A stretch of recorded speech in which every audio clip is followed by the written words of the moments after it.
to me, one of the biggest problems is, and I was completely guilty of this, the risk you feel as a carer. You're suddenly involved in someone's life and you're responsible for them. And you can become really overprotective. So you want to do everything for them, because if every time they get up, there's a risk they could fall over. And what you forget is that the more times you don't get them up, the more likely they are next time they do get up to fall over, because they've lost that strength. Well, you're adding risk, should I say. So you're looking at the physical risk for someone, but the emotional risk, and getting out there, meeting people, seeing things, just enjoying a sunny day on the seafront or a walk through the woods. The emotional risk of someone of not having that well-being is so much more damaging in some ways. So you're making two risks. One is by not keeping them fit and healthy, but also the emotional well-being. And if you're doing things in groups, you've got that social well-being as well. It's really important, I think.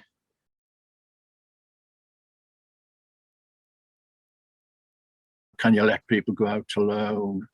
Can you leave them in the house on their own? Especially if they're wanting to try and do things, and that's something you don't want to discourage. That's on the positive side, isn't it? But on the other hand, what are the dangers?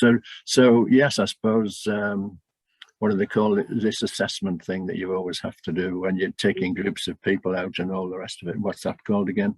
A risk assessment. Risk assessment, yes, risk assessment. You must do that in your own interest as well as the interest of the person who you're caring for.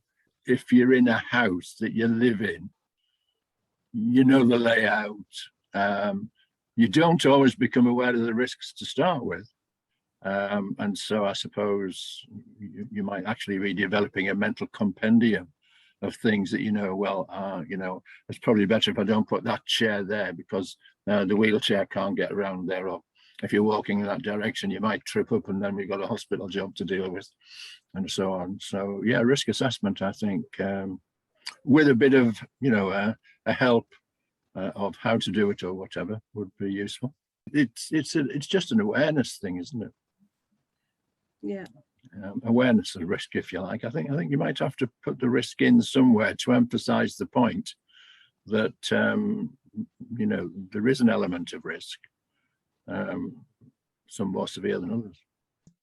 Midway in the journey, there's that element of, I can't be here all of the time, but I can make sure as much as is possible is in place for my loved ones. So they've got enough food, they've got enough drink, they've got people who will come in and support them.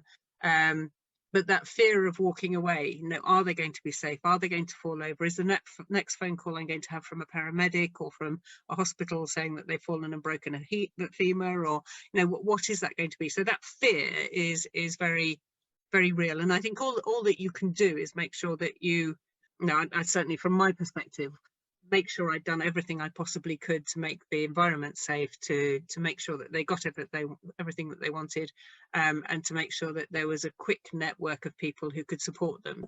My daughter said a wonderful thing not long ago, and she said she had to learn to let go of her fear.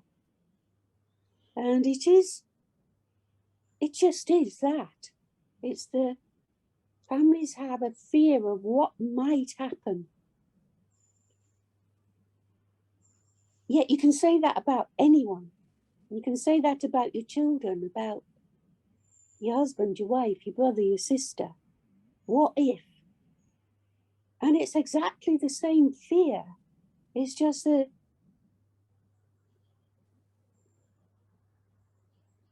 if you have the things in place to alleviate that fear, it makes it so much more beneficial for both you and me.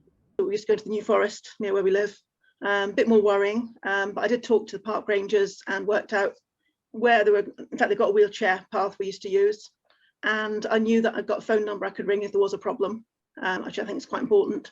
Used to do that with quite a few of the parks as well. Make sure I talked to the people down at the park, so I knew there was somewhere around and where they suggest we could go with wheelchair.